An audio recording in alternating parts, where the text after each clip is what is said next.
ततः श्वेतैर्ययैर्युक्ते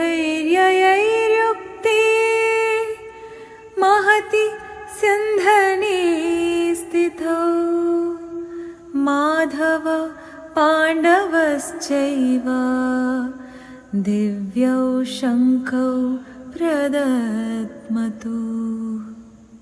ಕೌರವರ ಪಕ್ಷದಿಂದ ಭೀಷ್ಮ ಮತ್ತು ಇತರ ವೀರ ಯೋಧರು ಶಂಖವನ್ನು ಮೊಳಗಿಸಿದಾಗ, ಇತರ ವಾದ್ಯಗಳು ರಣಧ್ವನಿಯನ್ನು ಮಾಡುವಾಗ, ಬಿಳಿಯ ಬಣ್ಣದ ಕುದುರೆಗಳನ್ನು ಹೂಡಲಾದ ಸ್ವಯಂ ಅಗ್ನಿದೇವನಿಂದ ನೀಡಲ್ಪಟ್ಟ ದಿವ್ಯ ರಥದ ಮೇಲೆ ಉಪಸ್ಥಿತರಾಗಿದ್ದ ಪಾರ್ಥ ಮತ್ತು ಪಾರ್ಥಸಾರಥಿಯಾದ ಶ್ರೀಕೃಷ್ಣ ತಮ್ಮ ದಿವ್ಯವಾದ ಶಂಖಗಳನ್ನು ಊದಿದರು.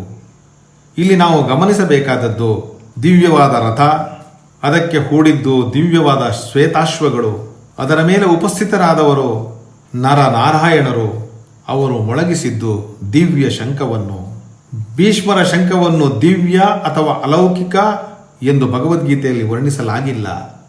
ಆದರೆ ಕೃಷ್ಣಾರ್ಜುನರ ಶಂಖಗಳನ್ನು ದಿವ್ಯ ಅಥವಾ ಅಲೌಕಿಕ ಎಂದು ಗೀತೆ ವರ್ಣಿಸಿದೆ. ಈ ಧ್ವನಿಯ ಮುಂದೆ ಶತ್ರುಪಾಳಯದ ಧ್ವನಿ ಅಡಗಲಿದೆ ಎಂಬ ಸೂಚ್ಯಾರ್ಥವನ್ನು ನಾವಿಲ್ಲಿ ಗ್ರಹಿಸಬಹುದು.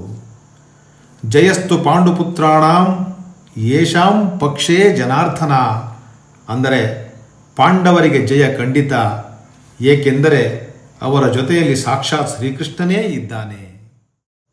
ಗಾಂಗೇಯ ಸುಯೋಧನಗೆ ಜಯವ ತಂದಿತ್ತನೆ, ತುಂಗ ವಿಕ್ರಮಿ ದ್ರೋಣ ಭವರವನು ಗೆಲ್ಲಿದನೆ, ಅಂಗದೊರೆ ಕರ್ಣತಾ ಜಯವದುವ ವರಿಸಿದನೆ, ಅಂಗದೊರೆ ಕರ್ಣತಾ ಜಯವದುವ ವರಿಸಿದನೆ, ರಂಗನಿಧಿರಾಗಿರಲು ಶ್ರೀನಿವಾಸ, ರಂಗನಿಧಿರಾಗಿರಲು ಶ್ರೀನಿವಾಸ.